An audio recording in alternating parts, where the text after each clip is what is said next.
Ninsabu f'din l-Akkademja tal-logħba tal-snooker f'pajjiżna akkademja fejn tiġu u titpaxxew bl-attività tal-snooker li hawn fiha diversi billiards, tistgħu tilagħbu state of the art fil-veru sens tal-kelma.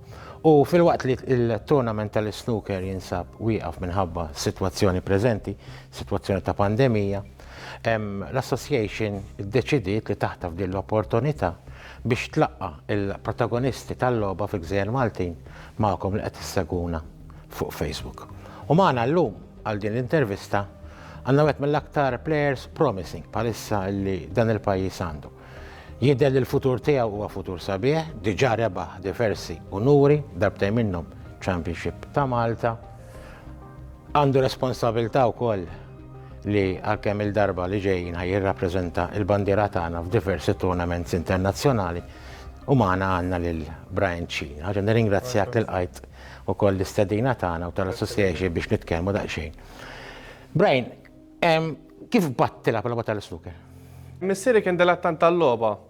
Kelli xi 9 snin, kont imur il-Gażina ta' San Giuseppe, Ħażebbuċ, u fil-bidu bdejt nilgħab fuq il-biljard iż-żgħir ta' fejn tkun trid titgħallem naqra l-basics tal-logħba. Però mbagħad indunaw li għandi potenzjal jiena u bdew iħalluni nilgħab fuq l-snooker. Fil-bidu kont nilgħab forsi fil-weekends u forsi ndaħħal xi ġurnata l-emmola fost il-ġimgħa minħabba skola, privat, mużew ta' fejn dak iż-żmien. Però mbagħad wara 3 snin iddeċidejt li nieħdu bis-serjetà dal-isports u nibda nitrenjaħ kuljum.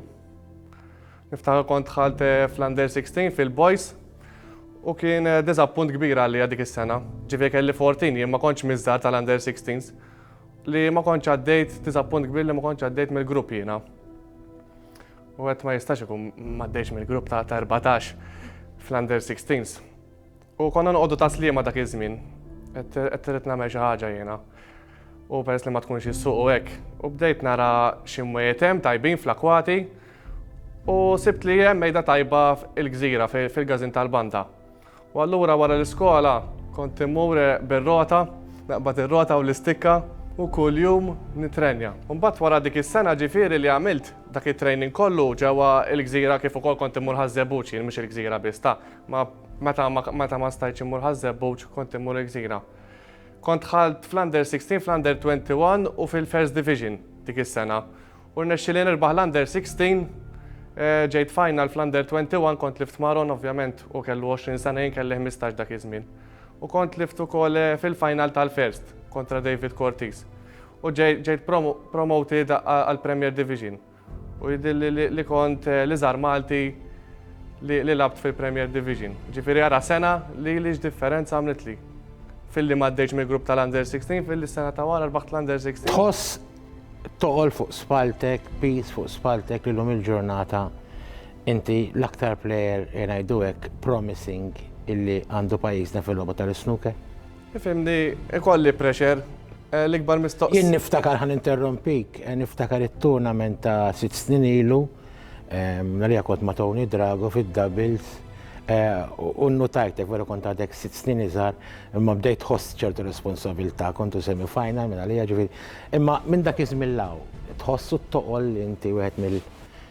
Eżatt, dakinhar pressure kbira, qed tilab ġewwa pajjiżek, is-saħħa ta' nies li kien hemm id-dolmen sissodni qatt mesperjenzajta jien f'ħajti. Konna tlifna fil-finali, 5-3 ma' tim b'saħħtu l-Irlanda, Michael Judge u Robert Murphy, żewġ ex-professionals.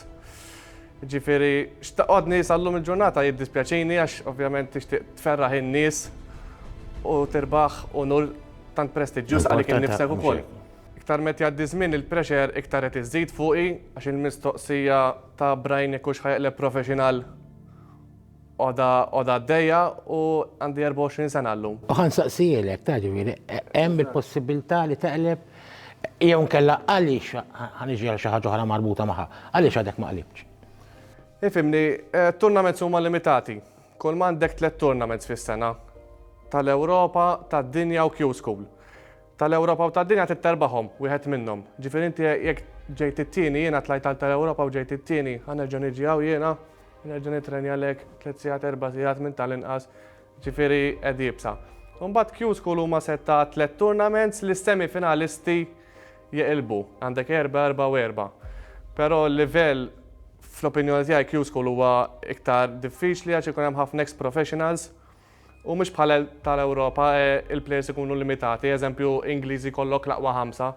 Q-School huwa open għal kulħadd u jkollok eżempju 100 Ingliż u kollha huma kapaċi l-Ingliżi ovvjament tajbin daqshekk jekk mhux aħjar minnek. Imma insomma, dejjem tipprova. Ġieli rbaħtilhom mill-Ingliżi ma nafx li ġieli mhux l-ewwel darba u fil-futur jista' jkollok il-possibilità li tirbħilhom ukoll. Brian, bħal diversi players oħrajn, intu wkoll parti minn dawk il-players li rbaħ champion tal-Ewropa. U nerġa' ngħid, champion tal-Ewropa, ġifieri dan mhuwiex dettall ta' kulħadd.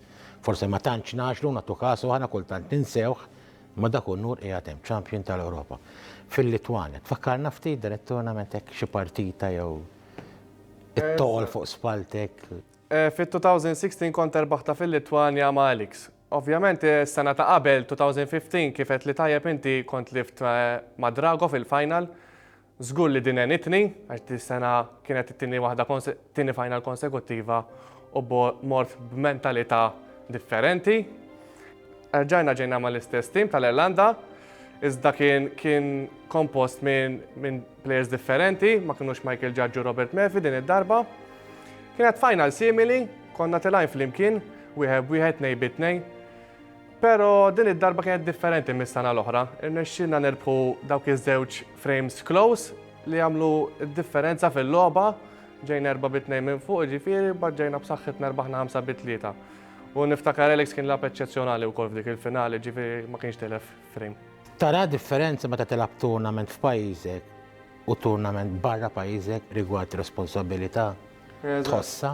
Eżatt, iva, niftakar li Malta ħassejt iktar pressure, l-ammont ta' nies li kien hemm id-dolmen meta kont lab ma' Tony kien inkredibbli. Ovvjament meta tara n-nies bil-fos ħajabdek il-pressure. Però kont iktar kalm is-sena ta' wara, taf inti kien hemm. Meta tilab barra tħossok aktar ix-xamplat. Iktar ix-xamplat, eżatt. Kull kolli nsaqsik li mu l-aktar plejer Malti jew internazzjonali l-ikona tiegħek fl-snooker hemm diversi players. Uħut minnhom ikoni jagħmlu parti mill-istorja. Ta' Brian Cini minnu? Nażel plejer ta' barra nażel Jack Trump. Għandu kolpi speċjali, kolpi li nemmen li ħatmu kapaċi għamilhom. Għandu saħħa fidu tal-ġen ġifieri jiġbed boċċa. Dak u l-plejer favorit. Daku, Jack Trump u dal-aħħar fistajt nafu wkoll. Indunajna, però ovvjament bħal kwalunkwe sport ieħor, il-logħba tal-snooker għandha l-ikoni wkoll u inti il-favorit tiegħek huwa Jack Trump. Xejn il-futur ta' Brian Cini issa. Ifimni, training ħanibqgħu nitrenjaw u nidħlu għal daw it-tournaments tal-Ewropa li semmejtlek tad-dinja u Q-School biex ikolli iktar possibilità li neqleb professionalu.